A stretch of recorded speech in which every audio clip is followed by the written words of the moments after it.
بسم الله الرحمن الرحیم. اللهم صل علی محمد و علی آل محمد كما صليت علی ابراهیم و علی آل ابراهیم انك حمید مجید و بارک علی محمد و علی آل محمد كما بارکت علی ابراهیم و علی آل ابراهیم انك حمید مجید. عرض سلام و همراه دنیای از ادب و احترام خدمت همه شما خوبان و مهتران. امیدوارم هر کجا که هستید لحظاتتون زیباتر و زیباتر و زیباتر از لحظات قبل باشه. الله رو سپاسگزاریم از این که یک بار دیگر این توفیق نصیب راه ما شد تا خدمتگزار شما خوبان و سروران باشیم در برنامه دیگر از برنامه‌های سفره دل. جناب دکتر نور محمد عمرای عزیز هم میهمان که چه عرض کنم میزبان این برنامه هستند. خدمت جناب دکتر به نمایندگی شما عزیزان عرض سلام دارم و ادب و احترام و خوش آمد میگم حضورشون رو در استودیو. خوش آمدید جناب. خیلی خیلی ممنون. بنده هم عرض ادب و احترام دارم خدمت تمامی شما میزبانان واقعی این سفره دل هممون و سلام و احترامات هم خدمت استاد بزرگوار جناب استاد سلیمانی عزیز و دستاندرکاران شبکه که باز هم بر ما منت نهادند و این ارادت اجباری رو نصیب ما کردند تا در خدمت شما باشیم. حالا ما هم در خدمت شما هستیم اجباراً بنا به دستور استاد سلیمانی که دیگه به هر حال از ایشون به یک اشاره و از ما به سر دویدند که توان این رو نداریم که تخطی اوامر جناب استاد سلیمانی کنیم. در خدمت شما هستیم. خدمت از ما جناب دکتر لطف کردید از اینکه تشریف آوردید در برنامه خودتون. در برنامه‌های گذشته به همراه شما عزیزان در مسیر پرپیچ و خم و پرفراز و نشیب ازدواج از خواستگاری و بعد از خواستگاری در دوران نامزدی و بعد از نامزدی در هنگام ازدواج، محفل ازدواج، مراسم ازدواج، شب اول زندگی، روزها و ماه‌های اول زندگی و سال اول زندگی و مواردی مثل این رو به همراه شما عزیزان بررسی کردیم و جناب دکتر در این مجال صحبت‌های فراوان نمودن و توصیه‌های بسیار زیبا و دلنشین و از سر دلسوزی و محبت و همچنان این مسیر ادامه داره. به همراه شما عزیزان ببینیم که جناب دکتر برای ما و شما در برنامه امروز چه آماده کردن و چه موضوعی رو دوست دارن که صحبت بکنن. جناب دکتر امروز برای ما بینندگان عزیز چه موضوعی دارید؟ امروز البته بعد از بسم الله الرحمن الرحیم الحمدلله و صلات و سلام علی حبیب و مولای رسول الله و علی آله و صحبه و من والا.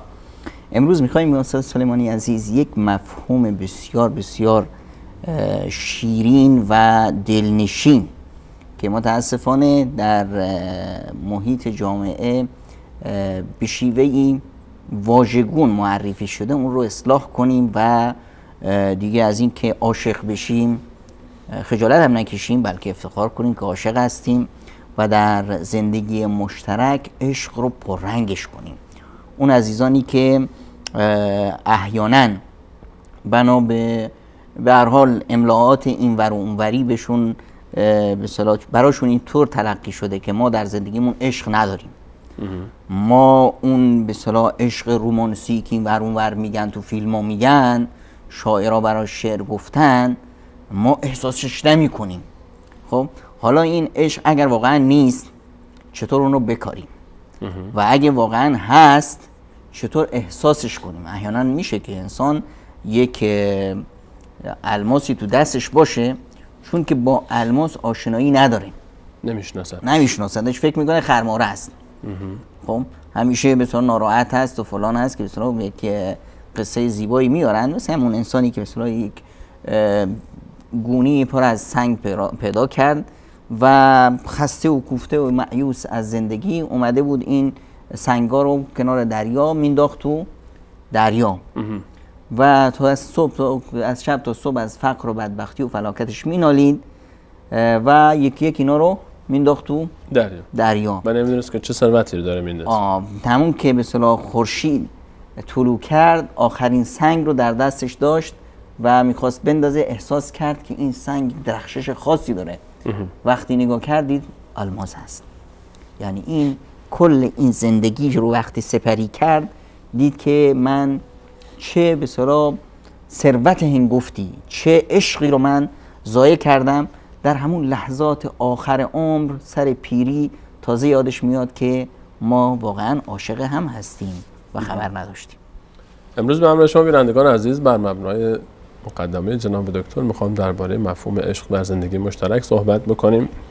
عشق در زندگی مشترک چیست و چه معنا و مفهومی داره و برداشت ما از عشق اصلا آیا درست هست و نیست و عشق معنای حقیقیش چی هست و همونجوری که جناب دکتر اشاره فرمودن ما چگونه میتونیم که این عشق رو در زندگی مشترک ایجاد بکنیم، چه قواعدی داره، چه ضوابطی داره، چه اصولی رو باید رعایت بکنیم تا بتونیم که اون عشق رو در زندگی مشترکمون ایجاد بکنیم. جناب دکتر اجازه بدید اصلا از خود کلمه عشق شروع بکنیم. مفهوم عشق، وقتی ما از عشق صحبت میکنیم هر کسی به هر حال برای خودش یک معنایی داره، یک مفهومی داره، یک تعبیری داره برای اینکه معرفی بکنه این کلمه رو و یک احساسی، یک به هر حال خاطراتی، یک دنیایی، حالا اگه دنیا نه، یک به هر حال باغی، گلستانی براش در دلش ایجاد میشه و برداشتی از عشق داره. مفهوم صحیح عشق چی هست؟ ما وقتی که صحبت میکنیم از عشق در زندگی مشترک اصلا منظور ما چیست؟ مقصود ما چیست؟ استاد سلیمانی عزیز، من میخوام که یک لحظه چشممون رو ببندیم بریم آخرت، بریم بهشت، یا بریم لحظه صحنه هایی از آخرت رو تصور کنیم. وقتی که خداوند متعال بر بندهش نعمتهایش رو ذکر میکنه، در حدیث قدسی است که وقتی خداوند بنده میپرسه که مگه من تو رو فلان نعمت ها ندادم؟ یکی از این نعمت ها چی هست؟ میگه علم ازوجک، مگه من تو رو با نعمت ازدواج زینت ندادم؟ این نعمت گرانقدر رو ندادم؟ این نعمت ازدواجی که پیامبر اکرم صلی الله علیه و سلم اون رو قله عشق معرفی میکنن و میفرمایند که بین دو نفر عاشق بهترین چیزی که بین دو نفر عاشق هست چی است؟ ازدواج. وصال دیگه به هر حال. این وصال، خب این وصال چنان پررنگ میشه که و البته اگر عشق به وجود اومد، عشق چیزی هست که هرگز شکسته نمیشه. کسی که گفت من عاشقم و واقعا عاشق بود، عشق یکی از صفاتش اینه که هرگز از بین نمیره و هرگز قابل شکستن نیست. ما عاشق هم دیگه بودیم اما بعدش چی شد؟ شکست، این عشق از بین رفت. عشق شیشه ای نیست اصلا. عشق یک چیزی هست که دیگه از این دنیا نیست، از دنیای دیگر هست. اصلا عشق از جانب خداست. ببینید ما عشق رو از جانب خدا از کجا تلقی میکنیم؟ ببین پیامبر خدا صلی الله علیه و سلم برای افراد معرفی کردند که ببینید عشق چه هست. وقتی که در عشق پیامبر با خدیجه ام المؤمنین سخن میگفتند فرمودند که اینی رزقت حبها، این یک روزی هست. عشق خدیجه برای من یک روزی هست از جانب خدا. یعنی پیامبر عشق رو چی معرفی کردن؟ یک روزی. وقتی برخی چون که تصورشون از عشق پخته نبود میگفتند یا رسول الله، فکر میکردند که به اصطلاح عشق فقط به شکل و قیافه است. پیرزنی بود حالا رفت فهمید نه اینی رزقت حبها. برای چی؟ میگه وقتی که مردم منو از خودشون راندند، خدیجه مرا در آغوش گرفت. وقتی که مردم مرا گفتن تو دروغ میگی، خدیجه در کنار من بود و با من بود. وقتی همه مال و ثروتش رو از من دور میکردن و مرا تو حساب محاصره اقتصادی قرار میدادن، خدیجه در کنار من بود.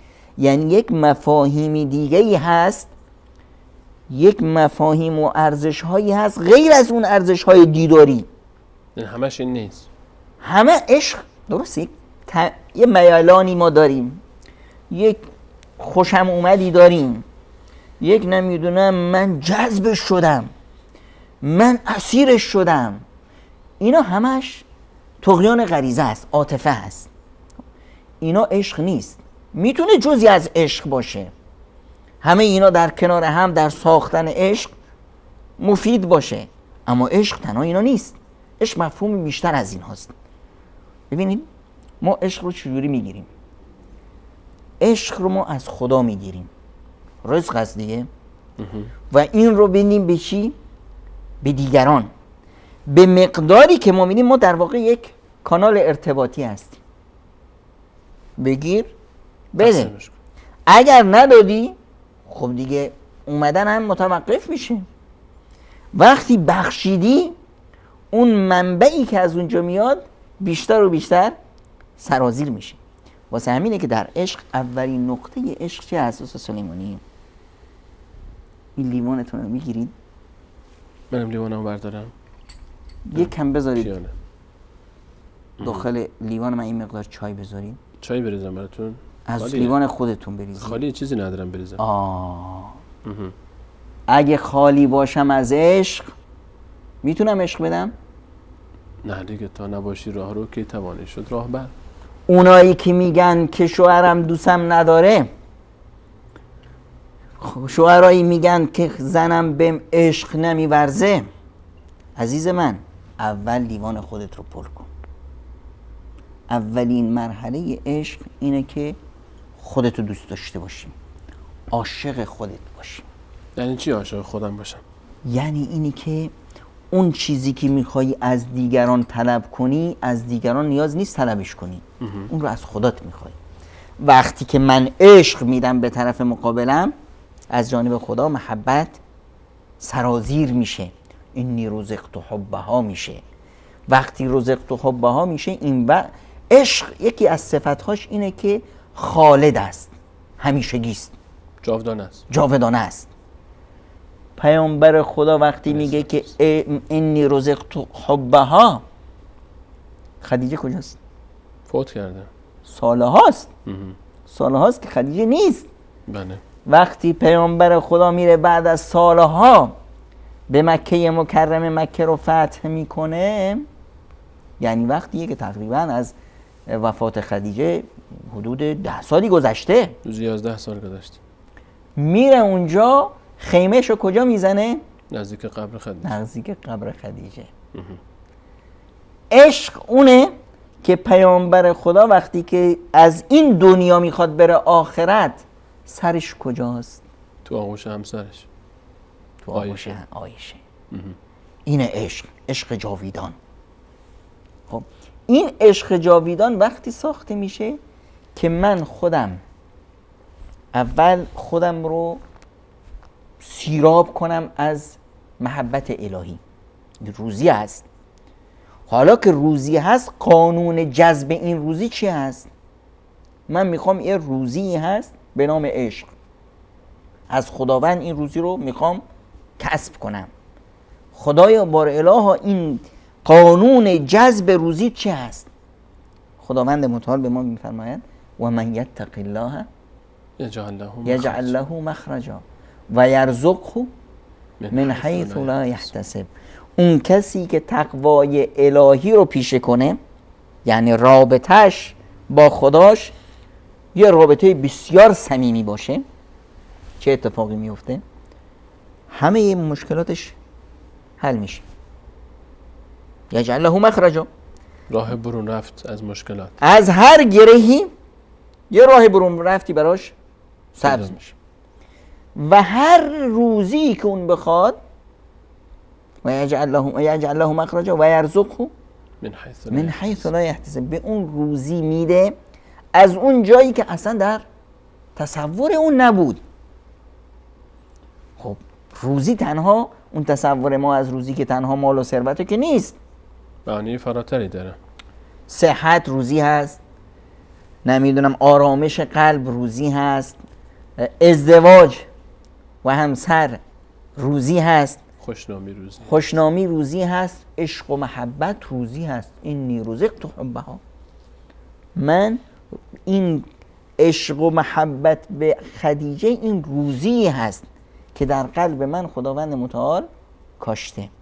اینه که وقتی من عشق و محبت رو از خدا میطلبم، رابطه من با خدام هست نه با خلق خدا. وقتی من میام میبینم که برای من در زندگیم چی مهمه، برای یک مادر وقتی میگیم چی برات مهمه، میگه مهمترین چیز برام فرزندانم هستن. خب وقتی میگیم که فرزندانت، خب این فرزندان مال تو هستن یا مال شوهرت؟ خب شوهرت طلاق داد، فرزندان رو با خودش میبره ها.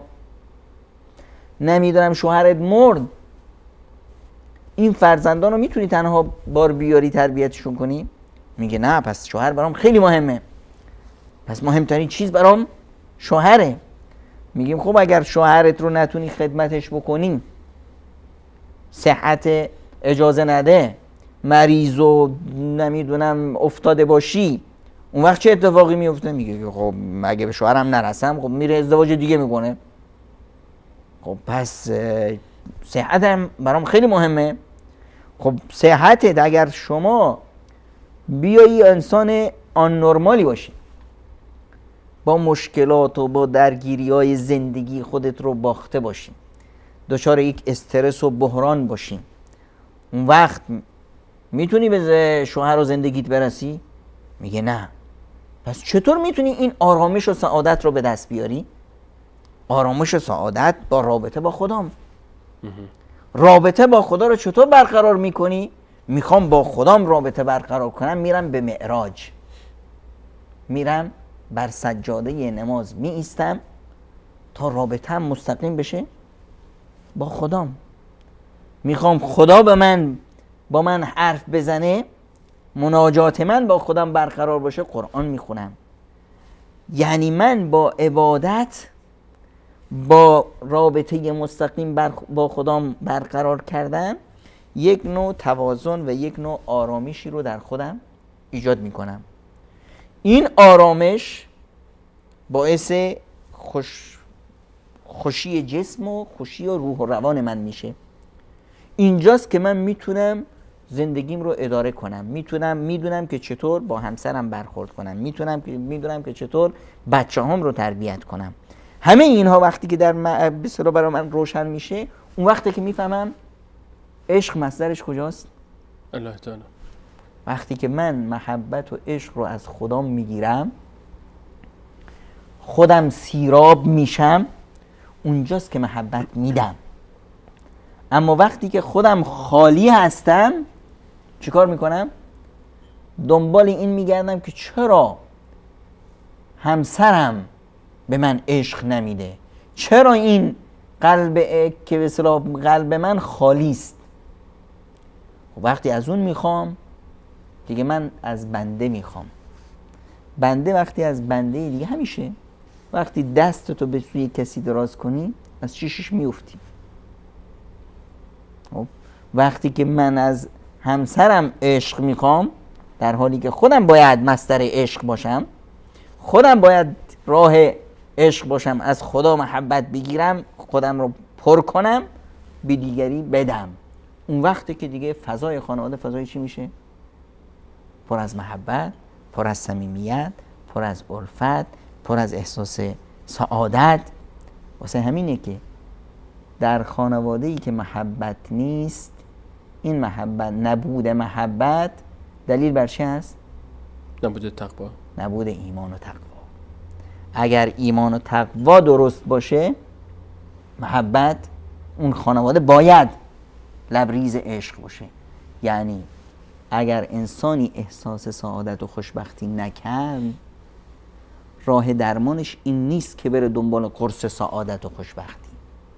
باید اصل ماجرا رو از ریشه یابی کنه که تو کفش این خانواده حتما ریگی هست. اونجا صداقت نیست. باید صداقت باشه، محبت باشه، ایمان صادق باشه که این فضا رو فضای پر از عشق و محبت و صمیمیت بکنه. اجازه بدید یه پرانتز باز کنیم جناب دکتر توی صحبتی که داشتید میفرمایید، چون بحث از عشق شد و بحث از ارتباط عشق و اینکه سرچشمه عشق تقواست. احیانا حالا شنیده میشه و میشنویم و میبینیم که وقتی صحبت از عشق میشه، ظاهرش ارتباطی با تقوا نمیبینیم. یعنی حالا چه دختر پسری قبل از ازدواج با هم، حالا به تعبیر خودشون عاشق همن، عشق میدن به هم بدون در مخفی از هر گونه چشمی حتی، و در یک فضای بسته‌ای و یک رابطه‌ای با هم دارن. حالا تا چه حدش نیاز به تفصیلات نداره. و حتی در فضای خانواده هم میبینیم که احیانا پیام‌هایی حتی میرسه دست ما که خانومی، آقایی صحبت از عشق میکنه با غیر همسرش، با جنس مخالفی که همسرش نیست و صحبت از عشق میکنه. من عاشقشم، اون منو دوست داره، اون منو میخواد، همسرم منو نمیخواد اما اون منو میخواد، من میخوام با اون زندگی بکنم، من احساس میکنم با اون خوشبختم، با اون سعادتمندم. آیا اینجا این مفهوم عشق اینجا با آنچه که شما میفرمودید از ارتباط عشق با تقوا و شاید برای خیلی عجیب باشه، اصلا عشق ربطی به تقوا داره. ما ببینیم که دو تا کافرن با هم عاشق همن و طرف هیچ نه نماز میخونه، نه روزه میگیره، نه خدا میشناسه، اما عاشقه، حاضر خودش فدا هم بکنه. چطور میشه جمع کرد این دوتا رو؟ این عشق نیست یا اون معنای دیگری داره؟ ببینید ما یک چیزی داریم، یک نوع جذب شدن. اینی که مثلا یک انسان گرسنه خب بوی کباب به مشامش برسه اشتهاش وا میشه، این چیز طبیعی است. افرادی که مثلا به هر حال نیاز غریزی زن و مرد اینه که دو تا قطب مخالف آهنربا هستن، بله، همدیگه رو دیدن جذب میشن. چرا هی مردا این ور اون ور میرن، هی دنبال زنا نگاه میکنن، این ور چشم چرانی میکنن؟ یک نیروی جاذبه، یه نیروی جاذبه هست. اما این نیروی جاذبه نیروی موقتیه، یعنی یک گرسنگی است. وقتی اشباع شد چی؟ خلاص باید صبر کنید تا دوباره گرسنه بشه. واسه این کسی دوباره باز به وجود بیاد. یه انجذابی که وجود بیاد، جذبی که میشه طبیعی است. اول یه مرحله‌ای به وجود میاد که طرف جذب طرف دیگه میشه. حالا برم به دلایل، از نمیدونم شکل و قیافش خوشش اومد، از نمیدونم رفتارش خوشش اومد. همیشه انسان چیزی که نیاز داره، کمبود داره، اون رو وقتی که در کسی دیگه میبینه خوشش میاد، تمایل پیدا میکنه. چیزی که اصلا خودش داره و در کسی دیگه هم میبینه بازم خوشش میاد. اینو ما از یه قبیله ایم، یه شباهتی داریم، منم فکرش به فکر من میخوره، حرفاش مثل منه، تصوراتش مثل منه، پس ما به هم میخوریم. بعدش میاد چی میشه؟ یه نوع حالتی میاد که همدیگر رو درک میکنیم. بله برام قابل احترام هست، اشتباهاتی ازش سر میزنه، بله قبول هست. خب یه نوع رابطه اینجا برقرار میشه. این رابطه عشق نیست، یه رابطه یه نقص هایی که در طرفین هست، این رابطه ای که ما رو به طرف کمال میکشونه. ما مکمل هم میتونیم باشیم. خب بعد از مدتی میان اینا با هم میشن، حالا ازدواج کردن مثلا، بعد از مدتی خب این کمبودی که بود برطرف شد، زندگی روتین عجیبی پیدا میکنه. مثل یک انسانی که نیاز به یک مثلا ماشین خیلی خوشگل و بالا کلاس داشت، پیداش کرد، عاشق شد، خوشش اومد، خب چند روزی باش این ور اون ور گاز داد و رفت، بعدش عادی شد. خب وقتی که عادی شد میاد با خودش میشینه مقایسه میکنه، ای بابا اون وقتا ما چقدر عاشق هم بودیم و اون عشق کجا رفت؟ یا این وضعی که الان هست رو با وضع قدیمش مقایسه میکنه، یا وضعش رو با وضع دیگران مقایسه میکنه. به خصوص مثلا اونایی که مثلا فیلم رو نگاه میکنن، تو فیلم همش عشق عشق است، یه روز ما اینجوری بودیم و چی شد که الان نیستیم؟ خب اینجا که شد بعد فرار میکنه از این جو، خسته میشه، میخواد فرار کنه. این همین عشقهای مسیری چی هست؟ این عشقهایی که ما تصور میکنیم عشقه، این اوهامی که وجود داره. چرا این اوهام بعد از مدتی از بین میره؟ یعنی یه فراره، این عشق نیست، یه فراره. این نیاز بود، برآورد شد، نیاز که برآورد شد قیمتش رو از دست داد، ارزشش رفت. همینی که میگن که ازدواج عشق رو میکشه، این همون افراد هستن. چرا؟ عشقی که اونو تحریک میکنن. این یه وهم عشق هست، عشق نیست. عشقی که از صفتاش اینه که جاویدان هست، حتی بعد از مرگ تموم نمیشه. همینه که یکی از نعمتهای بزرگی که خداوند به بندش میده در بهشت چی هست؟ که اون رو با خانوادهش جمع میکنه. غالبا میبینیم یکی از زیباترین نعمتهایی که ذکر میشه در آیات بهشت جمع بودن ذریه و آبا. حتی ملائکه که عرش الله تعالی رو حمل میکنن، الله تعالی میفهمد که دعاشون اینه که ربنا و ادخلهم جنات عدن التي وعدتهم و من صلح من آبائهم و ازواجهم و ذریاتهم. تصور کنید یک کسی که عاشق مثلا همسرش هست، بگن که میری بهشت، همسر اونجا دیگه نیست، همون حورالعیناست، دلش میگیره. یه حدیث بسیار عجیبی داریم از پیامبر اکرم صلی الله علیه و سلم که میفرمایند به مادر مؤمنان عایشه میفرمایند که برای من تحمل مرگ آسان شد. چه وقت؟ وقتی که خداوند به من فرمود، به من اطلاع داد که در بهشت عایشه در کنار توه. الله اکبر. دوباره پیامبر خدا صلی الله علیه و سلم میفرمایند انه لیهون علی الموت. مرگ برا من آسون شده وقتی که به من اطلاع دادن که در بهشت در کنار من هستی. اینو میگن عشق، عشق جاویدان که مرز زمانی نداره، مرز مکانی هم نداره. عشقی که سراپای وجودت رو میگیره. این همون عشق با وجودش همه چی آسون میشه. نه مرز معنا پیدا میکنه، نه زمان معنا پیدا میکنه، نه مکان معنا پیدا میکنه. عشقی که اصلا شناسنامه دیگه براش معتبر نیست. اما در کنار همین عشق در زندگی خود پیامبر اکرم صلی الله علیه وسلم نمیشد که پیامبر خیلی وقتا خب همسرانش رو میذاشت و میرفت دنبال دعوت، میرفت به جهاد، دور میشد از فضای خانه. عشق معناش این نیست که من خودم رو گم کنم. من خودم رو دارم، شخصیت خودم رو دارم، وظایف خودم رو دارم. اینه که بعضیا این رو درک نمی کنن که این مرحله عشق نیست، این رو میگن وابستگی. اینی که به اصطلاح بعضی از عزیزان ما اون رو عشق میگن. فلانی من بهش رسیدم، نرسیدم دیگه ازدواج نمی کنم، سعادت من در همونه، نشد خودکشی میکنم، فلان میکنم. این عشق نیست. چرا؟ این یک نوع وابستگی است. من سعادت و خوشبختیم رو به فلان، به گردن فلانی آویزون کردم. خب اگه نرسیدم بهش، پس یعنی من سعادت ندارم، خوشبختی ندارم، زندگی ندارم.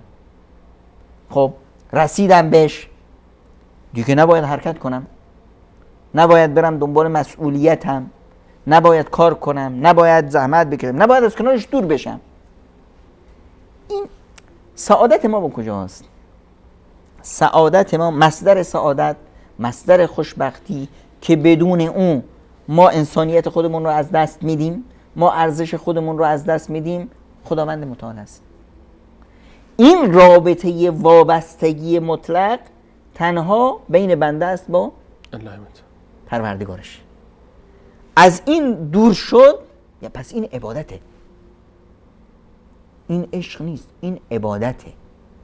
وابستگی مطلق، باختن خود در مقابل یک ذات دیگه. اینجا اگر تصور افراد اینطور شد، انعکاسش چی میشه؟ چون اون طرفی که تو سعادتت رو به گردن اون آویزون کردی، یه بنده است مثل خوده، محکومه به زوال.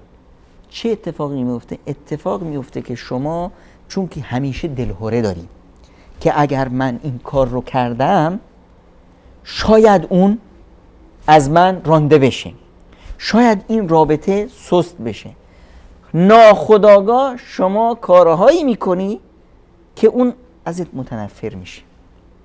یعنی هرچی این محبت خیلی پررنگ میشه، یعنی از اون حدود خودش خارجتر میشه، حساسیت ها و وسواس ها بیشتر میشه، در نتیجه واکنش ها اشتباه میاد، در نتیجه اون ازش جدا میشه، دور میشه. مثلا شما ببینید کسی رو میارن که به اصطلاح یه خواستگاری اومد، خواستگاره خیلی خوبه ها، نپره، اینا هم وای تو دام ما افتادم، مثل این پیدا نمیشد.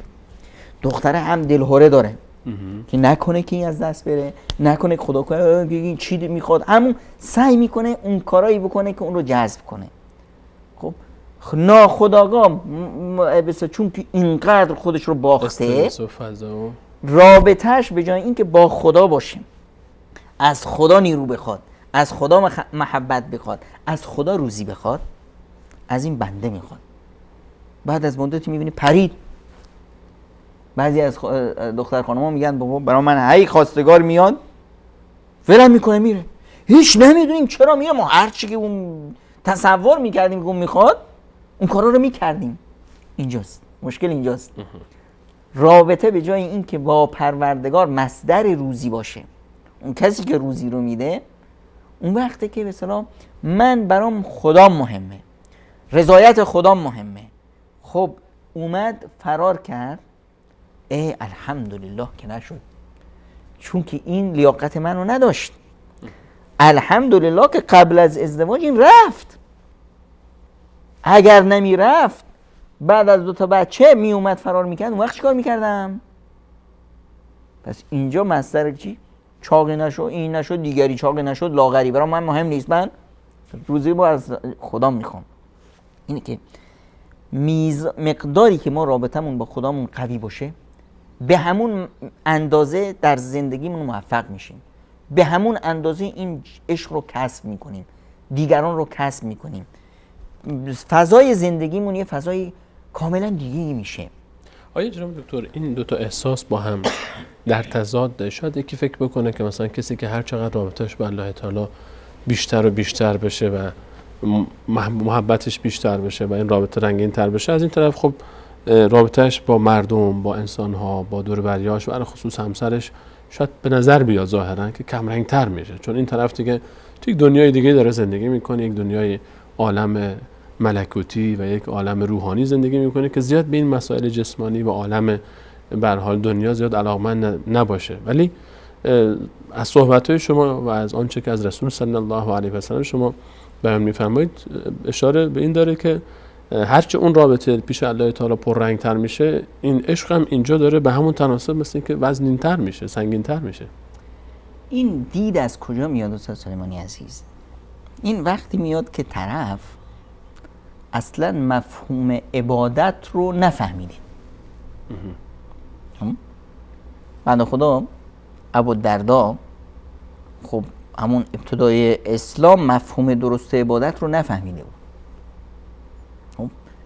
برادرش سلمان فارسی، پیامبر خدا بین ابوالدرداء و سلمان فارسی پیمان برادری بسته در مدینه منوره. دید که همسر ابوالدرداء ام درداء هیچ به خودش نمیرسه، نه خودش رو به اصطلاح خوشگل میکنه، نه لباس و نه سر و وضع و اینا. فهمید که تو این خونه یه مشکلی هست. بعدش پرسید خواهر مشکل شما چی هست؟ هیچ مشکلی ما نداریم، الحمدلله داداشت خیلی آدم با خدایی هست، هر روز روزه است، شبم تا صبح تهجد میخونه. سلمان فارسی هم خیلی زیرک بود تا گرفت دیگه. پس اینجا کج‌فهمی است در مفهوم عبادت. گفت که خب پس من میام شب مهمون شما. اومدن شب مثلا و ابوالدرداء رو گفت که من مهمون شما هستم، قدمتون رو چشم، مهمون حبیب خدا. اومد و شامی ترتیب دادند و شام خوردند و بعدش دیگه گفتیم خب استراحت بکنیم، منم که همینجور میخوابم. خب بفرمایید، جا پهن کردند، شما بفرمایید خودت چی؟ من اینجا یکم چند رکعت نمازی بکنم. بگیر بخواب. به زور خوابوندش. هی شب میخواست بلند شه میخوابوندش، بگیر الان وقت خوابه. خب تا وقت سحر شد. وقت سحر که شد گفت الان بلند شو نماز بخون. ابودردا این شب براش 100 شب بود. بابا این نگذاشت که من نماز بخونم، هر شب نمیدونم 200 رکعت نماز بخونم، امشب نشد فلان. خیلی بلند شد، به هر حال نشونت میدم فردا هم شکایتت میکنم پیش رسول الله صلی الله علیه و سلم. خب صبح که اومدن صبحانه آوردن، بفرمایید شما من روزم بشین بخوابی نه به زور میخورونمت.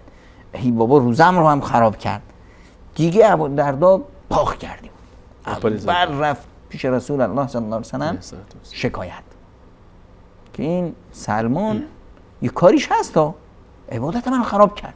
چی کار کرد؟ شب با این بلا رو سرم آورد، صبح هم نگذاشت. من هر روز روزم اولین روز یک روزه نیستم. ای بابا پیامبر خدا صلی الله علیه و سلم فرمودن کار درست کار سلمانه. جسمت بر خودت حقی داره، همسرت بر خودت حقی داره. این کارایی که ما میکنیم در زندگی چه هست؟ همه ی حرکت های مؤمن عبادته. مؤمن عجیبه، حتی پیامبر خدا صلی الله علیه وسلم خودشون ابراز میکنند که من از وضع مؤمن در تعجبم، حیرتم. واقعا این مؤمن عجیب وضع و حیرت چی داره. چی تو میگه حتی یک خاری میره به پاش براش اجره. اگه نعمتی دستش داد شکر میکنه براش اجره. اگه مصیبتی به دست مبتلا شد صبر میکنه واسش اجر داره. حتی خاری که به پاش میرسه این هم اجره. مؤمن اینطوریه، زندگیش همش عبادته، تا جایی که رابطه شهوانی مؤمن غریزه بین زن و مرد عبادته. داری غذا میخوری، لقمه رو میذاری تو دهن همسرت، عبادته. وقتی که مفهوم عبادت رو اینطوری فهمیدیم، اون وقتی که میدونیم این عشقی که در خانواده است، این محبتی که همه فضای خانواده رو پر کرده، این چی است؟ عبادت. از بزرگترین عبادت هاست.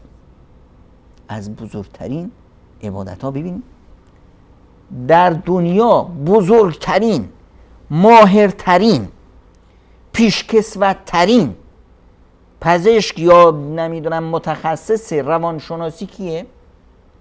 آقا رسول الله صلی الله علیه وسلم. الان دیگه که وجود داره آقای شیطان تار و پوی زندگی ما رو میدونه. میدونه که از کجا کی رو بزنه. لعنتی علمش زیاده. چرا؟ همش تجربه است دیگه. از روز حضرت آدم علیه السلام از بابا تا امروز با هر نوع انسانی این گلاویز شده. پیامبران رو باشون به ور رفته، با آدمای فرعونها ور رفته، با خوبان و بدان و نمیدونم انواع و اقسام بنی آدم. براش مهمترین تیر کجاست؟ تیری که تو کانون خانواده میخوره به هدف. یعنی وقتی که شیطان برای بچه‌ها و بسیجیاشو جمع میکنه که میگه بچه‌ها چی کار کردید امروز؟ بیارید گزارش بدین. همه گزارش میدن که ما رفتیم این کارو کردیم، فلانی رو با فلانی دعوا انداختم، فلانی رو نمیدونم کاری کردم که شراب بخوره، فلانی رو به فساد کشوندم، فلانی. اصلا اینا اینقدر وزنی نداره. خب اینا این کارتونه دیگه. این کارو نکنی دیگه چیکار می‌کردی بکنی؟ ابتکار میخوام، هنر. تو یه جوجه شیطونی میاد میگه که من رفتم فلان خانم و با فلان آقا زندگیشون رو به هم ریختم، کانون یک خانواده رو به هم زدم. شیطانه بغلش میکنه میبوسدش میگه تویی، کار توه. اینقدر این فضا مقدسه. کانون یک خانواده ببین چقدر مهمه. ازدواج چی هست؟ اهمیت ازدواج چی هست در زندگی؟ اهمیت ازدواج کمال ایمان هست. با ازدواج ایمان فرد تکامل پیدا میکنه، نصف ایمانه، نصف دیگه ایمان همه عبادت ها. پس این فضای عشق، یعنی عشق نصف ایمانه. اجازه بدید جناب دکتر همینجا فعلا نگه داریم موضوع عشق رو به همراه شما بینندگان عزیز. عشقی که عبادت است اگر درست فهمیده بشه و در مکان درستش استفاده بشه بدون شک، یعنی غیر از این دیگه عشق نیست. آنچه که ما در توهم خودمون اسمش رو عشق گذاشتیم هیچ ربطی با عشق نداره و این محبتی که عبادت است و الله و رسول ما رو امر کردن و او رو برای ما عبادت معرفی کردن. میان برنامه میبینیم، برمیگردیم در خدمت شما عزیزان خواهیم بود با ادامه برنامه.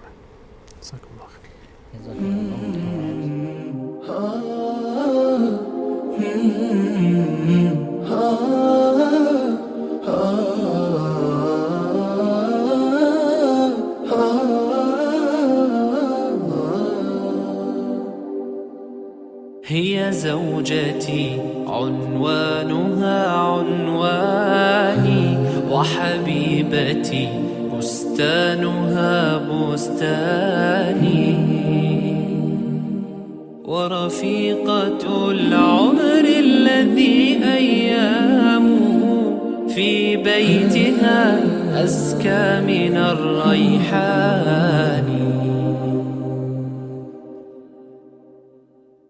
هي زوجتي عنوانها عنواني وحبيبتي بستانها بستاني ورفيقة العمر الذي أيامه في بيتها أزكى من الريحان. هي أم أبنائي وروضة مهجتي وشريكتي في الفرح والأحزان.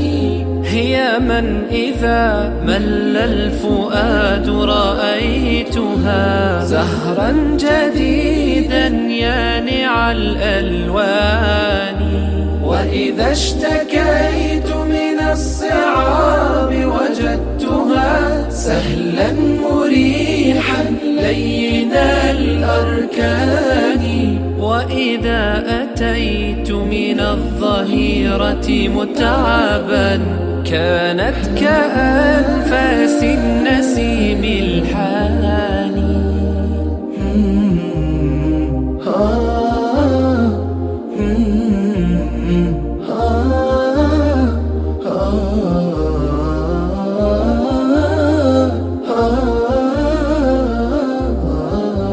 في وجهها أمل وملء عيونها هي نعمة الرحمن يا إخواني.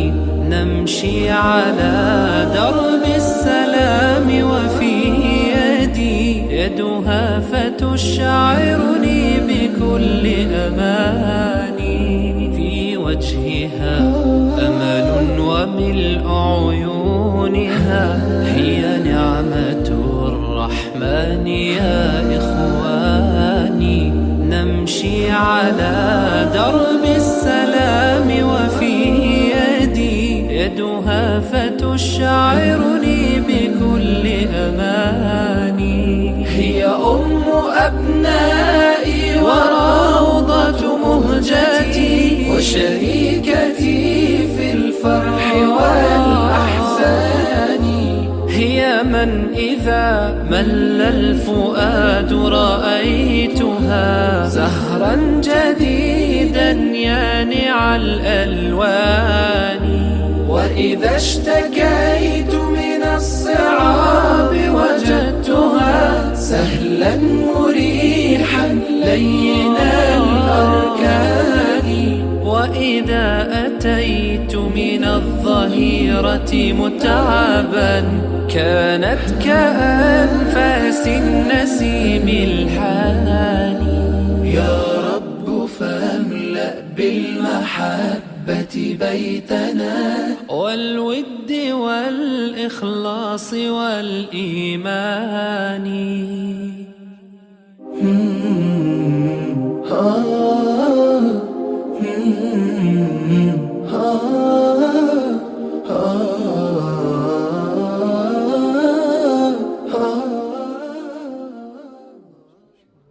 میخونه بشن.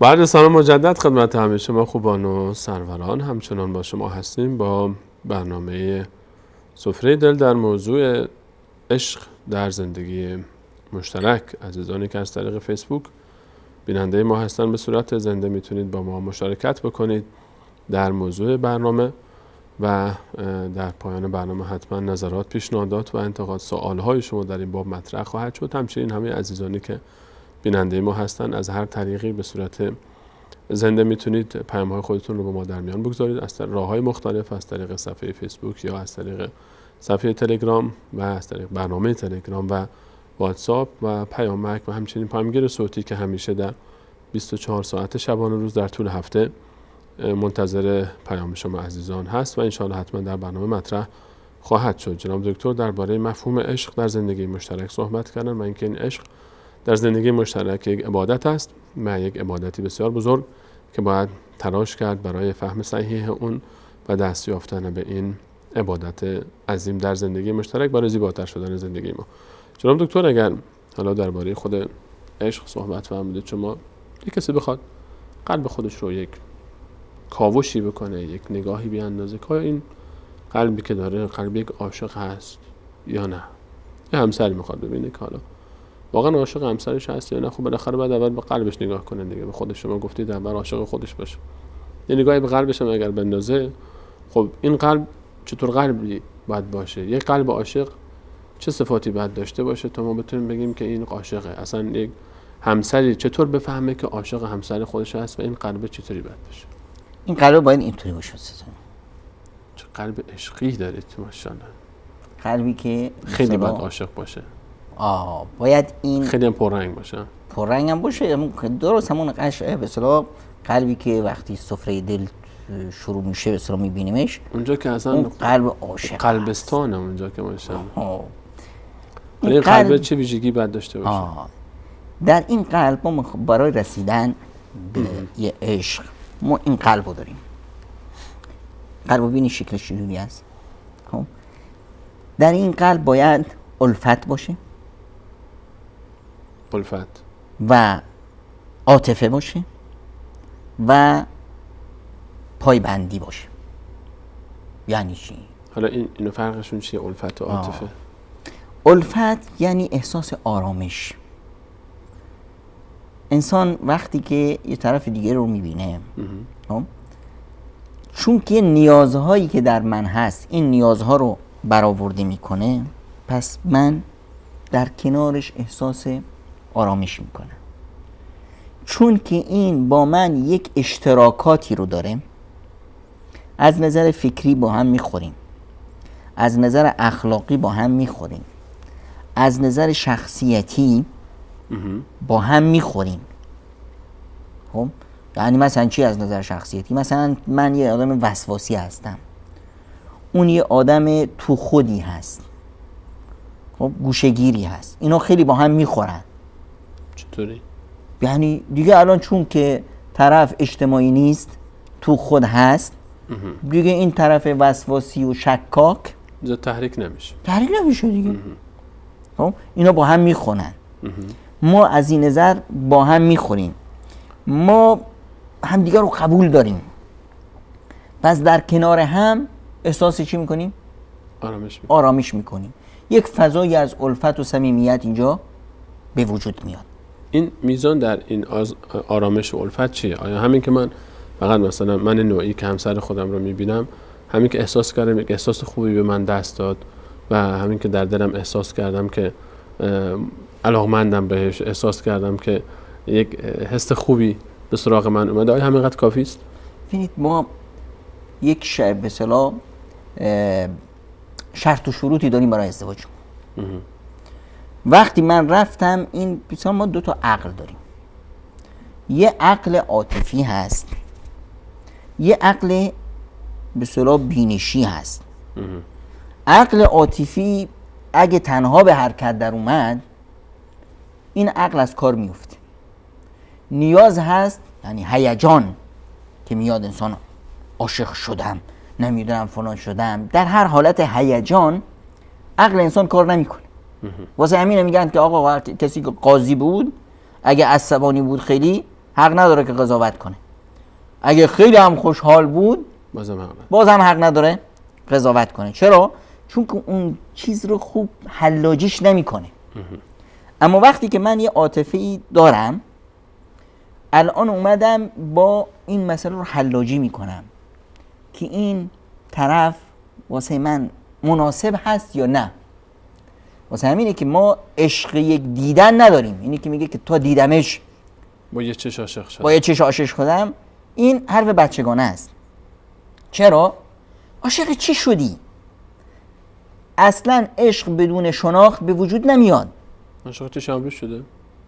پس اینجا یک مشکلی هست، یک جانب دیگه است، همون جانب عاطفی غریزه است. خب پس بحث اولش میشه الفت. الفت یعنی احساس آرامش در کنار این. خب یک طرف دیگه این قلب که از جانب غریزی است، عاطفه است که بابا از شکل و قیافش خوشم اومد. بابا عزیز من، این دختره خوشگل است، درست مادر تا دیدمش به دلم نشست. عزیز من خیلی آدم عصبی هست، درست میشه. بابا اصلا پایبندی به اخلاق و دین نداره، در کنار من آدم میشه. بابا جان این خیلی نمیدن مشکل داره، اصلا سطح فرهنگ و سوادش با ما نمیخوره، مهم نیست. همین که کم کم خوب میشه، همین که خوشگله بس. پس این چی هست؟ عاشق این شکل و قیافه شده. عشق شکل و قیافه خب یه عشق هست، یه عاطفه است. اما عاطفه چی هست؟ عاطفه سیرابی داره، گرسنگی داره. وقتی که گرسنه است خب دلش میخواد. شما الان مثلا چلو کبابی براتون آوردن، گرسنه، خب با چه لذتی میخورید؟ خب سیر شدید. اگه نونم باشه، نون خشکم باشه، آدم با لذت میخوره. الان اگر گرسنه باشه آدم عاشق پیاز هم میشه. خب حالا شدید سیر شدید، از همون بهترین چلو کباب سیر شدید. بعد از اون برات چلو کباب میارن، میخوری؟ نه دیگه. تمایلی نداری، اما بدت میاد؟ نه بدم هم نمیاد. نه من نمیتونم بخورم. صبر کنید تا دوباره گرسنه باشم. در این فضای عاطفه تنها، فقط این فوران هیجان این عشق و احساسات در چی است؟ در گرسنگی. تا وقتی که نیاز به اون داده ازش بهره برداری میکنه، نیازش تموم شد، بعد اصلا براش مهم نیست تا نیاز باز گرسنه بشه. ولی یکی از ارکان عشق هست، قلب عاشق ارکان است. اینو برداری اصلا قلب ناقص میشه. یکی پس الفت، بعد حالا به معنای احساس امنیت و آرامش روحی، و یکی هم عاطفه و غریزه جسمی. کسی بگه که آقا غریزه برام مهم نیست، آقا هر چی شد مهم اینه که زن باشه، مهم اینه که شوهر گیرم بیاره، این موفق نمیشه. میخواد قلب اینطوری داشته باشه، این که نشد قلب. خب یه لپه فقط. حالا چی؟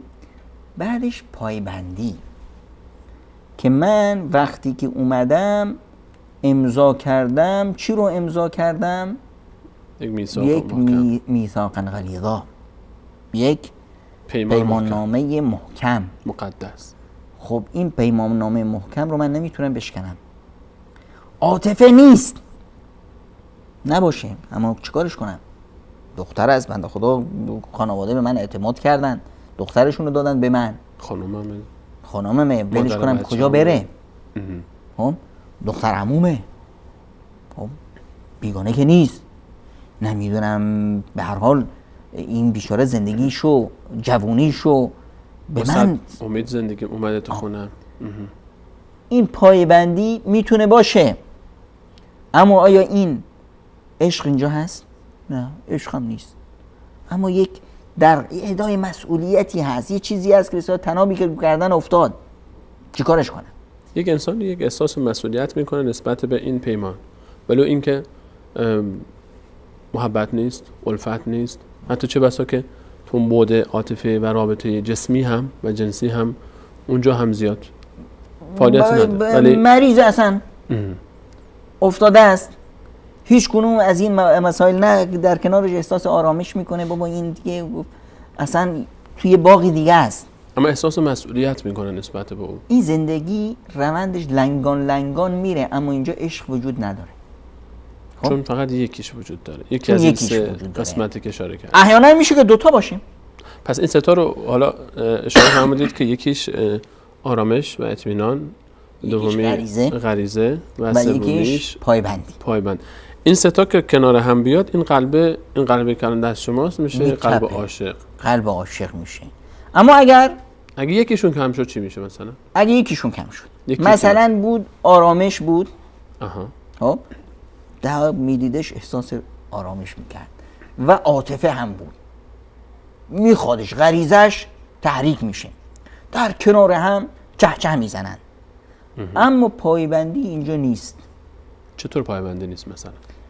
هیچ احساس مسئولیتی به هم ندارن، براش مهم نیست آقا کی هست و کجا میره و چی کار میکنه، مهم نیست، بها نمیده به این. بعد اون لحظه‌ای که با هم هستن و خیلی پررنگ، خیلی پر عاطفه، خیلی با احساس زندگی میکنن، ولی وقتی میبینیم که مثلا طرف زیاد این طرف میره اون طرف میره، اینجا به وجود میاد یک محبت رومانسی. این بیشتر بین کی هست؟ بین یک کسی که به اصطلاح یک دختری رو دید خوشگله، خب و بهش میخوره، همکاره، هم کلاسه، هم محلی هست، دختر همسایه است، خب با هم میشینن چهچه هم میخونن. اما اگر اینها اومدن در محیط ازدواج بدون اون پایبندی و مسئولیت، چی میشه؟ در غالب اعم کارشون به طلاق میکشه. چرا؟ چون که اینجا اولین چیزی که به ذهن مرد میاد و شیطان هم که فعاله، میگه این اینطور به این سادگی با من دل داد و دل گرفت. کی میگه که با غیر از من این رابطه نداشته باشه؟ شک میاد.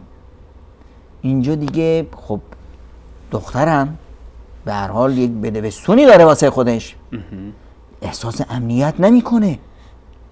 شوهر دیر میاد، من کجام؟ معلوم نیست کجاست، رفت آمدش با کیه، چون احساس مسئولیتی نداره. چی؟ اون چیزی که دختر از زندگی میخواد چتر بالا سر نیست، امنیت، احساس آرامشش در امنیتشه، در احساس مسئولیت شوهرش نسبت وقتی که هیچ بهایی بهش نمیده دیگه، اینجا تو یک بعدی فقط میخوادش، این یک لحظه های خاصی، یک لحظه های خاص، یک چهچه خونه های خاص، بعدش تموم شد. اینو میگن محبت رومانسی که بسیار خطرناک. یه وقتی هست که الفت و آرامش هست، در کنار هم احساس آرامش میکنن و در کنار هم احساس مسئولیت هم میکنن. اینجا چی میشه؟ یه دوستی به وجود میاد، دوستی رفاقت، دوستی همکارا، همکلاسا، مثل دوتا دوست در قبال هم یک به هر حال خط و مرزایی دارن، بدبستونایی دارن، احترام به اون رفاقت دارن، در کنار هم احساس آرامش هم میکنن، دوتا همکلاسی. اما اینجا چی؟ غریزه وجود نداره. حالا بنا به دلایلی این نمیخواد نزدیک هم دیگه بشن. رو میبینیم یکی طرف میگه که من از شوهرم هیچ بدی ندیدم، خیلی آدم خوبیه، همیشه هم مواظب من هست، احساس مسئولیت هم داره، مرد خوبیه، مرد پایبندی، اما من نمیتونم باش رابطه غریزی داشته باشم. تا کنارم میشوی چندشم میشه، یا اون اصلا نمیخواد که با من نزدیک بشه، هر چی من چه میخونم اصلا نه، انگار که اینجا بلبلی هست. اصلا شاید احساس میکنن که اصلا این بود اصلا ربطی به عشق نداره، اصلا عشق کنن توی یک عالم دیگه است و شهوت در یک عالم دیگه است. این محبت عشق شهوت جداست، محبت رفقاست، دوستاست. اینجا دو تا همخونه میشن، فقط نمیاد، دو تا هم اتاقی هست. اینجا چی هست؟ طلاق عاطفی هست.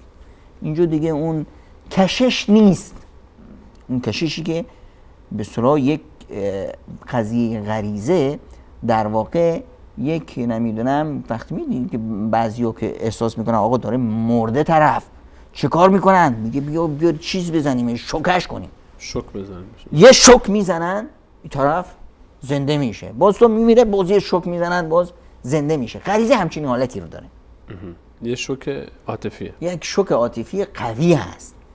این شوک عاطفی اصلا کل خیلی میبینید بین دو تا زن و شوهر یه مشکلاتی پیش میاد، دعوایی میشه، فلان میشه، یهو این فضای غریزه، گرسنگی شدت میگیره، میان با هم یک رابطه برقرار میکنن، یه صلحی که نیاز طرفین. بعد از اون برگذشته ها صلوات همه چیزو فراموش میکنن. این نیاز خیلی از اون مشکلات رو حل میکنه. خیلی از این بگو مگوهایی که بین زن و شوهر داخل فضای خانواده هست رو این نیاز روتین زندگی رو به هم میریزه، خیلی کنترل میکنه. یه وقتی هست که عاطفه هست، غریزه هست، نیاز همدیگه دارن. در کنار هم طرف مثلا در قبال همدیگه احساس مسئولیت هم دارن، ادای حق همدیگه رو میکنن، اما چی؟ آرامش ندارن، با هم به هم نمیخورن، هم کلاس همدیگه نیستن. این نمیدونم سطح فرهنگیش با هم دیگه نمیخونه، اون تصوری که از زندگی داشتن، نیازهایی که از زندگی داشتن، اون نیازها رو با هم نمیتونن برآورد کنن. در کنار هم دیگه احساس آرامش رو این ندارن. این چی هست؟ این یک محبت احمقانه است. یعنی اینی که آقا چرا گرفتیش؟ تا دیدنش عاشقش شدم، خیلی خوشگله ها. خوشگله خوشگلی تنها نیست، خوشگلی این رو کورش کرد، مسائل دیگر رو ندید، فکر میکرد که همه ی مسائل دیگه حل میشه اما حل نشد. خب این دیگه اینجاست که هیچ گونه این خونه سردیه، خونه‌ای که توش صمیمیت نیست، توش احترام نیست، توش هست یه خونه‌ای هست، خب یه فضای چارچوبش هست، بله، یه وقتی هست که گرسنه میشن به هم میرسن، تا سیر شدن کلن از هم کاملا جدا میشن.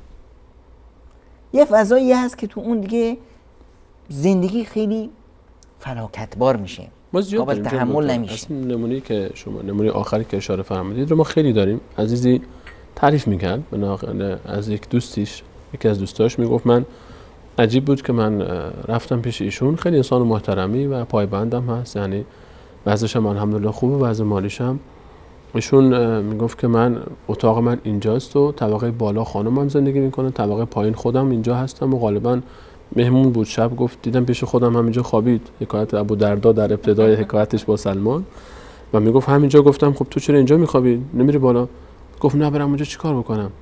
گفتم خب همینجا پیش من خوابید شب دوم، شب سوم، آخر گفتم چه حکایتیه؟ گفت من دوست ندارم پیش خانمم بخوابم که طبیعت زنانگی میگیرم و هفته یک بار، حالا هر وقتی که همون احساس گرسنگی هست دیگه، هر وقتی که نیاز پیدا میکرد میرفت و برمیگشت و احساس مسئولیت دارن، یعنی کاملا تمام مایحتاج زندگی رو تامین میکنه، پایبنده، براش مهم خانمش، رفت و آمد خانمش، نشست برخاست خانمش، مایحتاج خانمش، و موضوع بحث غریزه رو هم داره اونجایی که احساس نیاز میکنه. ولی این که یک رابطه‌ای باشه، یک انسی باشه، محبت و مودتی باشه نیست. اینو ما خیلی جا هم میبینیم جناب دکتر. حالا میتونن اینا بگن ما عاشق همین؟ اینا یه عشق ناقص دارن. این فضای خانواده عشق توش نیست، این نیازهایی هست که اینها رو به هم بسته است، یک احساس، یک چارچوبی هست که نمیتونن این رو بشکنن. طرف رو بگی خب حالا که اینطور هست چرا طلاقش نمیدی؟ میگه خیلی خوشگله ها، زن بیان خوشگله است، کجا گیرم بیاد؟ خب اون احساس مسئولیت نمیذاره. یا مثلا میگه که والله به هر حال اون وقتا که من خیلی عاشقش بودم خوشگلیش حالا شاید یک خوشگلتری پیدا بشه، اما اینو کجا بذارم؟ برای کی رهاش کنم؟ الان اگر من طلاقش بدم میشه بیوه، کسی نخواهد گرفتش. مطلقه میشه.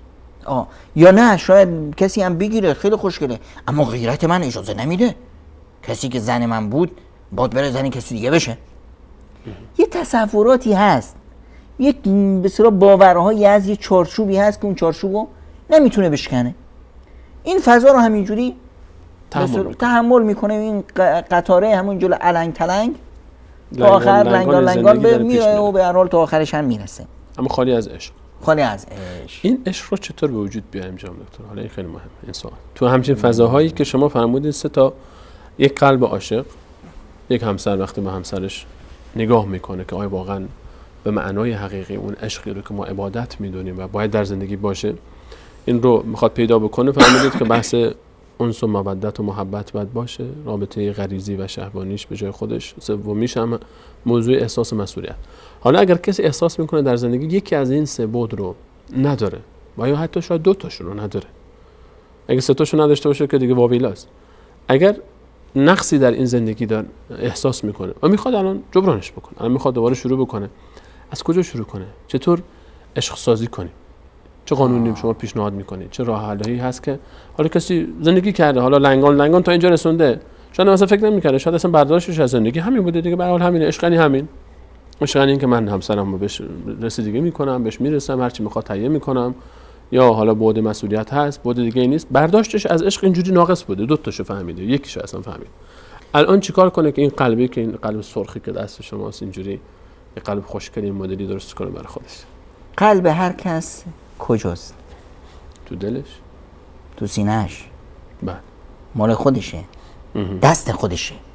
پس ما عشق رو میتونیم بسازیم چون اختیارش دست ماست. چون اختیارش دست ماست. آرامش رو میتونیم درست کنیم، غریزه رو میتونیم فعالش کنیم، پایبندی رو میتونیم در خودمون رشد بدیم، چون که همش دست خود ماست. عشق قلب دست در اختیار خود ماست. هیچ که نمیتونه اینو از ما بگیره. وقتی از ما گرفت ما دیگه وجود نداریم. درست. خب تموم میشیم. خب الان ما 2 تا قانون میذاریم. این 2 تا قانون عشق رو برای ما میسازه. شما وقتی رفتید خواستگاری، خواهرات مثلا وقتی که همسرتون رو وصف میکردن میگفتن مثل چیه؟ مثل ماه میمونه. مثل ماه میمونه. ماه زیباست؟ طبیعتا اگه زیبا نبود که زیبایی ها به اون مثال زده نمیشد. بینش شده که شما یه وقتی خیره بشید تو ماه نگاه کنید. بعضی وقتا مخصوصا شب 14 ابتدای طلوع ماه خیلی زیباست. زیباست. وقتی که خوب خیره میشید تو ماه چی میبینید؟ یک شکل کجی داره، یک دهنک اینجوری اون بالاش هست، توی سیاهی این طرفش داره. الان خصوص با این تلسکوپایی که الان، با این دوربینایی که الان اومده و تلسکوپ‌ها، حتی هم دوربینای اشتی که قوی‌تر هست، زوم میکنن داخل کره ماه، اونقدر خوشگل نبوده که میگفتن. پس قصه اینجاست که من روی چه نقطه‌ای ترکیز میکنم. یعنی چی؟ یعنی وقتی که من با دقت روی یک مفهوم اشتباهی پیدا کردم در همسرم، عصبانی شدم از این اشتباه، فکر مشکلش هست. فکر خیلی سریعه، سرعت فکر سریعتر از سرعت نور. فکر احساس میاره، احساس رفتار رو درست میکنه. وقتی که من احساس شادی کنم، رفتارم تو برکات نشون میده، از لوب پای انسان گل میندازه، لبای انسان. وقتی احساس خشم میکنم چی؟ شکل و قیافم اصلا به هم میخوره. خود به خود نشون میده، چهره نشون میده. اصلا رنگ پوستم عوض میشه، اصلا دستم سرخ شده بود، میلرزید از عصبانیت. کل سلوک اینا از کجا اومد؟ از یه فکر. بله. فکر احساس آورد. خب وقتی که ما فکر منفی میکنیم، میاییم یه عیب رو میبینیم، اصلا عقل انسان یه جوری از سبحان الله که با آخرین حادثه رنگ میگیره. خب ببینید یه شوهری اومد یک اشتباهی در حق همسرش کرد، گفتی بود فلان چیزو بخر، یادش رفت. اومد خونه، بله تا من از چیزی بخوام یادت میره. تو همش همینطوری. اصلا تو زندگی یه بار شده که تو یه کار درست بکنی؟ پیامبر خدا چطور وصفشون کرد خانما رو؟ یکفرن العشیر. چی کار میکنن؟ میگن اگر کسی یک اشتباهی تو همسرش دید، میگه که ما رأیت فیک خیرا قط، من تو زندگیم یه لحظه شادی، یه چیز خوبی از تو ندیدم. هیچ خیلی در تو نیست. هیچ خیلی در تو نیست. چرا؟ چی شد؟ اون آخریه اومد جلو، بقیه رو همه رو دلت کرد، همه رو حذفشون کرد، شیفت دیلیت کرد، از بیخ زد، از بیخ همه چیزو زد، آخری موند. اینه که وقتی ما یک چیز منفی رو فکر میکنیم، این منفی یه منفی دیگه رو میاره، یه چیز دیگه رو میاره. دیر کرد، غذا هم خورده، نکنه که این زنی دیگه داره من خبر ندارم. بله، اون روز با خواهرش پچ میکرد. چی؟ همیشه که خونه میاد خسته و کوفته. من ساده رو بگو که چقدر زود باور کرده بودم این چیز. همه یه فکر میشه منفی. حالا ما میخوایم عشق بسازیم، چیکار میکنیم؟ این ما خب پاکسازیش میکنیم. چیکار میکنیم؟ مثبت فکر میکنیم، چیزای خوب رو میبینیم. یعنی تو وجود همسرمون تفلکی اومد خونه هم خسته، اوف چقدر برای ما زحمت میکشه. آخه فداش بشم. چقدر شروع میکنیم یه چیز مثبت، چیز خوبی دیگر رو نشون میده، خوبی دیگر رو نشون میده، خوبی تو یه باغ میریم. مثل اینه که وقتی به شاخه گل نگاه میکنیم، ما به جای اینکه خاراشو نگاه بکنیم، به تعداد خاراشو بشماریم، خود گل و رنگش و بویش و زیباییش نگاه میکنیم. خار مگه نیست؟ هیچ گلی بی خار نیست. اون خارا رو چه کار کنیم؟ خودمون رو پاکسازی کنیم. چطور پاکسازی میکنیم؟ ببینید یه چیزایی هست در دین خداوند متعال و پیامبرش به ما نشون دادن، در ظاهر خیلی خیلی ساده است و حتی ما احیانا احساس میکنیم که این چه ارزشی داره، اما خیلیه. تصور کنید زندگی انسان و عقل انسان با آخرین تجربه به کار میفته. خب آخرین تجربه رو ما خودمون میسازیم. آخرین حد زندگی ما کجاست؟ وقتی میخوایم بخوابیم. وقتی میخوایم بخوابیم پیامبر خدا به ما توصیه میکنه آیت الکرسی رو بخونیم. بله. آیت الکرسی رو میخونیم. الله لا اله الا هو الحی القیوم لا تأخذه سنة ولا نوم له ما فی السماوات و ما فی الارض. این کون و مکان و هر چی هست تو دنیا مالکی داره. این مسائلی که امروز رو داد، این مسائل الکی نیومد. یک مالکی هست، خدایی هست که این تقدیر رو گذاشته که اینا رو بده، پس حکمتی پشت صحنه هست. اینجا نیاز هست که ما این بار منفی رو از خودمون طردش کنیم، خالی کنیم. چه کار کنیم؟ قل هو الله احد الله الصمد لم یلد ولم یولد. وحدانیت خداوند. قل اعوذ برب الفلق من شر ما خلق. همه مخلوقات و هر آنچه که اینها میتونن رو ما تاثیر بذارن، اینا رو طرد میکنیم. قل اعوذ برب الناس ملک الناس. یه بار نه، دو بار نه، 3 بار. هر باری که هم میکنیم چیکار میکنیم؟ شوف میکنیم. یعنی یک بار منفی رو میریزیم بیرون. تو این فضایی که ما بودیم، حقد بود، کینه بود، عقیبت بود، بدی بود، همه این زشتی ها رو ریختیم بیرون، از خودمون طردشون میکنیم، مس میکنیم جسممون رو. الان چی میشه؟ کل اون باری که داشتید، خانم ها آقایونی که مشکل دارن، من الان براشون ضمانت میکنم این کارو کردن هر شب ببینن که زندگیشون چطور عوض میشه. روز که میاد، الان این روز با چی شروع میشه؟ دور با ذکر، من دعا، با نماز. یه روزی شروع میشه با یک صفحه سفید. اما اگر این صفحه رو ما این کار نکردیم، یه بار منفی بود، شب یه بگوی مگویی بود، روز یه بگوی مگویی بوده، طول شب 12 ساعت 7 ساعت 8 ساعتی که طرف خوابه، چی میشه؟ انسان عقلش نمیخوابه، خودش میخوابه، جسمش میخوابه، احیانا حتی جسمش نمیخوابه. این ذهن مشغوله، کابوس میبینه، خوابایی میبینه، افکاری میکنه، فلان میکنه. روز که میاد اون بار منفی که داشته الان 100 برابر قدرت گرفته، با یک شارژ قوی، با یک صفحه سیاه پیش میره.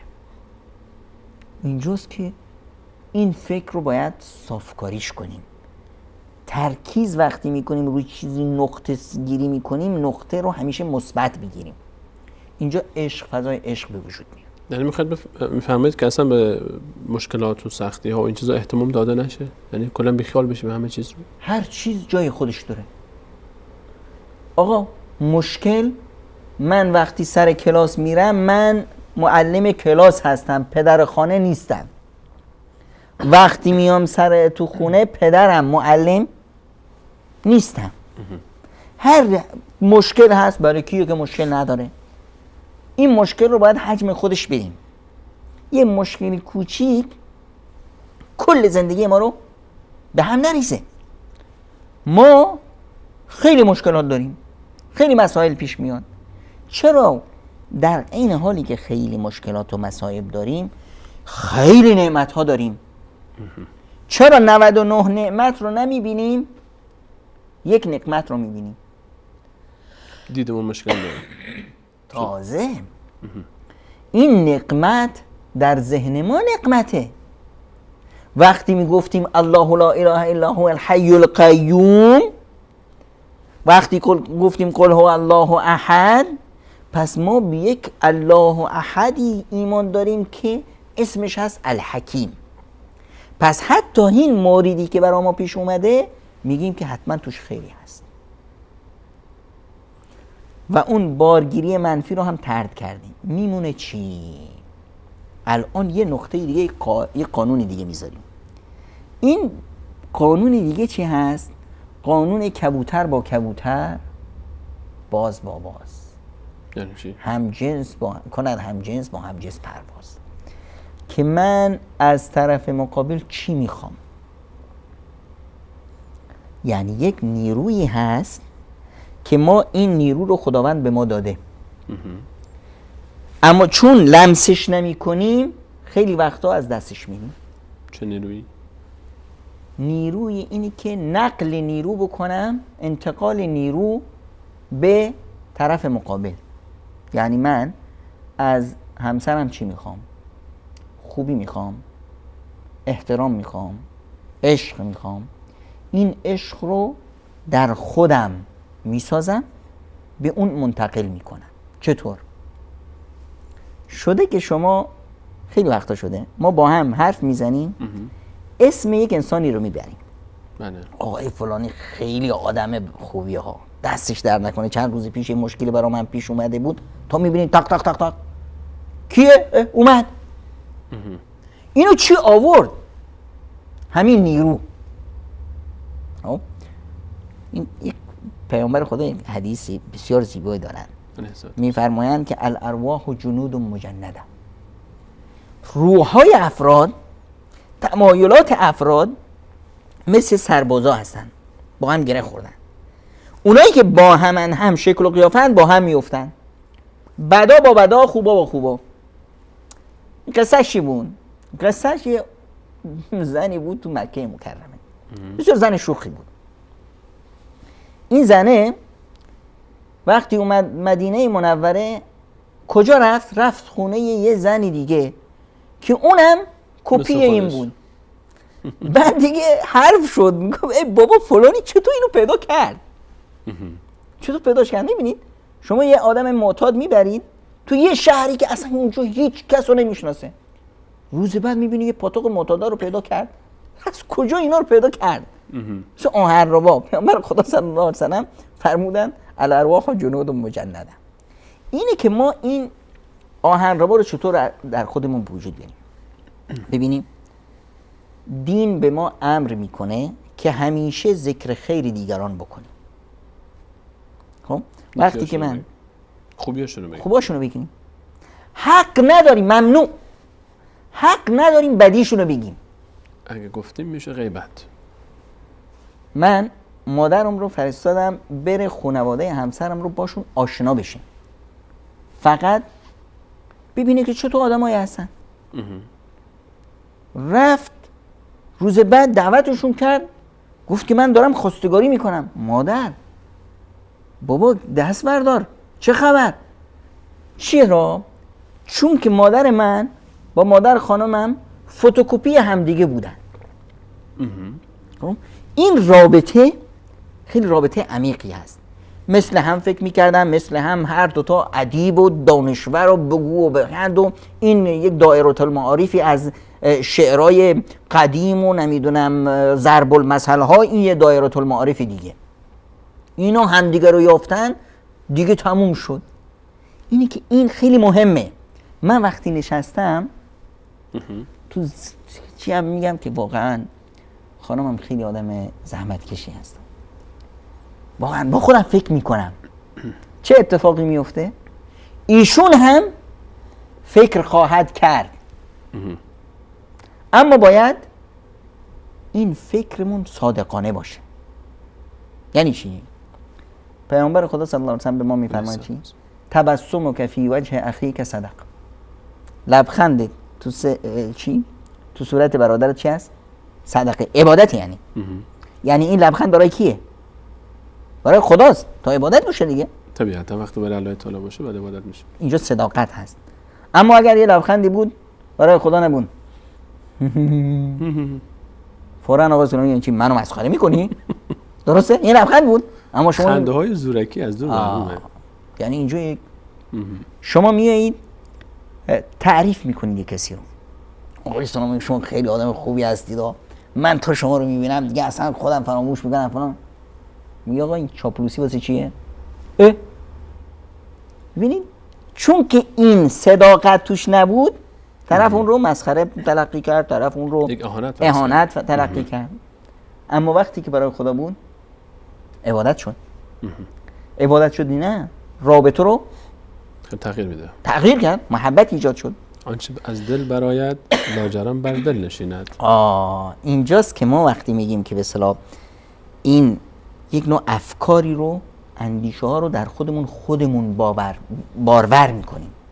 وقتی که برای همسرت فکر میکنی، برای کسی که به اصطلاح میخوای عشق رو بسازی، همیشه خوبی هاش رو نه اینکه ببین بلکه بازگو هم بکن، هم با خودت هم با دیگران. وقتی که با مادرت نشستی، وقتی با کسی نشستی، میگی واقعا این بنده خدا خیلی زحمت کشه، خیلی به فکر ماست دیگه، خیلی آدم پایبندی هست، خیلی آدم خوش اخلاقی هست. طرف خوش اخلاق هست اما یه وقت بد اخلاق هست 10 بار. اگه بد اخلاقیشو یادت اومد، بدون که اونم یه عیبی ازت خواهد گرفت. قضیه کبوتر با کبوتر است. من که میخوام با بلبل و با قناری باشم، باید خودم قناری باشم دیگه، خودم هم باید بخونم. شما ببینید جایی که یک کلاغ نشسته غار غار میکنه، چی اتفاقی میفته؟ 4 تا کلاغ دیگه هم مثلش جمع میشه، 100 تا کلاغ جمع میشه. اما وقتی یه توتی رو دارید چهچه میکنه، یه قناری چهچه میکنه، قناری دیگه میاد کنارش میشینه. واسه همینه ببینید عجیب پیامبر خدا برای ما صلی الله علیه و سلم فداک ابی و امی یا رسول الله، ببین میفرمایند اگر شما در مجلسی بودید، غیبت کسی شد، بدی کسی شد، شما اومدید از ناموس برادر مسلمان دفاع کردید، خداوند متعال از آتش جهنم تو رو دور میکنه. من ذب عن ارض اخیه المسلم ابعده الله یوم القیامة من النار.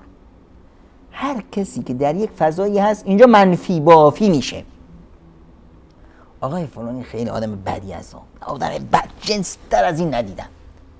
خب الان چی میشه؟ الان شروع میشه چون یک غلطکی رو کسی چرخون، نیروهای منفی داره شروع میکنه، رشد میکنه. من گفتم که از این بدترشو ندیدم، شما فوراً یادت میاد که چرا؟ چون که این تجربه رو من به عقل شما املا کردم. شما میگه والله 100 بار با منم بعد خلافی کرده، 10 بار قرض گرفت، شنیدم از فلانی هم قرض گرفت بهش نداده.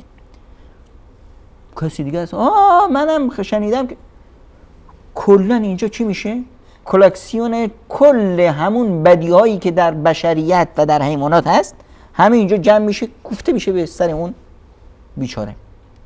اما تا اینجا اومد کسی گفت که آدم بدجنس از اون ندیدم، یکی اومد تو میدان. این کی است؟ این آدمیه که آتیش جهنم رو داره خاموش میکنه.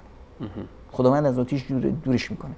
میگه نه، شاید اون روزی که شما باش به اصطلاح برخورد داشتید یه مشکلی داشته، بنده خدا عصبانی بوده، خیلی آدم گلی هست، من بهتر از این سراغ ندارم، فلان کار خوبو کرد، فلان کار خوبو کرد. هر انسانی بدی و خوبی داره. خب بابا یه خوبی در بین 1000 تا بدیش پیدا میشه. اینو چرا نمیبینیم؟ اینه که این خوبی رو میاد پررنگ میکنه. این فضا غیبت چرا اینقدر گناه بزرگی هست؟ چون که غیبت اینجاست، یک کار بدی شروع میشه، یک گفتار بدی هست، این گفتار بد فکرها رو به حرکت در میاره، این فکرهایی که حرکت کرد احساسات درست میکنه، همه از اون متنفر میشن، سلوک و رفتار هم جهت‌دهی میشه.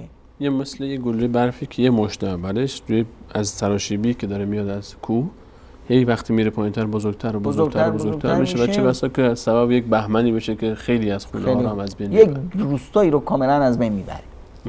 خب اینه که در یک قانون دیگه‌ای که هست، اینه که قانون اینه که همیشه درباره دیگران افکارمون افکار چی باشه؟ مثبت باشه. یعلم الله فی قلوبکم خیرا یؤتکم خیرا. اگر الله تعالی در قلب شما خیر ببینه و صداقت به شما خیر بده. و پیامبر اکرم صلی الله علیه و سلم میفرماند حتی اگر بدی دیدی التمس لاخیک 70 عذرا، اگر در انسانی یه بدی یه کار اشتباهی دیدی، حق نداری که قاضی بشی، باید چه باشی؟ باید وکیل مدافع باشی که این کارو کرد، شاید بنده خدا حواسش نبود، شاید بنده خدا اصلا تصورش این نبود، منظورش این نبود، کلا عذر تراشی کنیم، عذر تراشی، زورکی تا 70 بار. یعنی چی؟ یعنی هر چه گفت باز این رو باید تعویلش کرد، هر واکنشی نشون داد باید این رو پینش کرد. خیلی ممنونم جناب دکتر، وقت ما کاملا به پایان رسید و استفاده کردیم از صحبت‌های شما و این قلب عاشقانه‌ای که ببینندگان یک بار دیگه هم نشونش بدید که فرمودن جناب دکتر که این قلب عاشق 3 تا صفت داره که هر 3 صفتش باید در وجود یک انسان باشه و صفت اول موضوع بحث انس و مودت بود، موضوع بحث غریزه و تمایل جنسی و موضوع مسئولیت پذیری که این 3 تا اگر به وجود آمد دیگه مشکل حل میشه و 2 تا قانون بسیار طلایی فرمودن که یکی خوشبین باشیم و دیگری سعی بکنیم که از خودمون شروع کنیم و به دیگران این عشق رو منتقل بکنیم، در وهله اول همسرمون. به طبیعت موضوع برنامه‌مون جناب دکتر تشکر میکنم از حضور شما در این برنامه. نتونستیم به اصطلاح جواب سوالای بینندگان رو بدیم ان شاءالله. فکر کنم ما یک بخشی رو از برنامه کلا باید اختصاص بدیم، یک برنامه خاص به تماس بینندگان ان شاءالله، بعد پیام‌هاشون. تشکر از همه شما عزیزان که تا این لحظه برنامه خودتون رو یاری کردید. من آن موضوع رو یادآوری بکنم که در هفته گذشته به هر حال برای خیلی از عزیزانی از دنیا رفتن و رحلت کردند.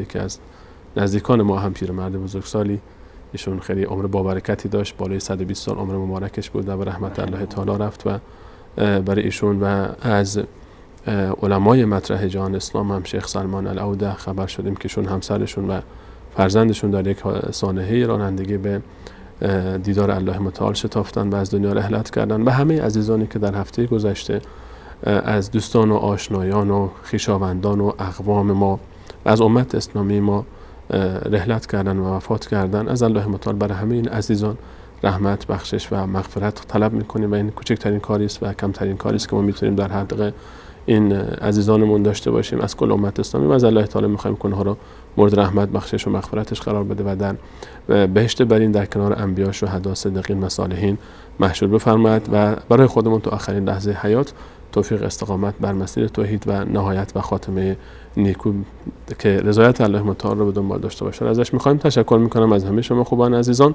و تا برنامه بعد همه شما خوبان به الله متعال می‌سپارم. الله یار و نگهدارتون. جزاکم الله.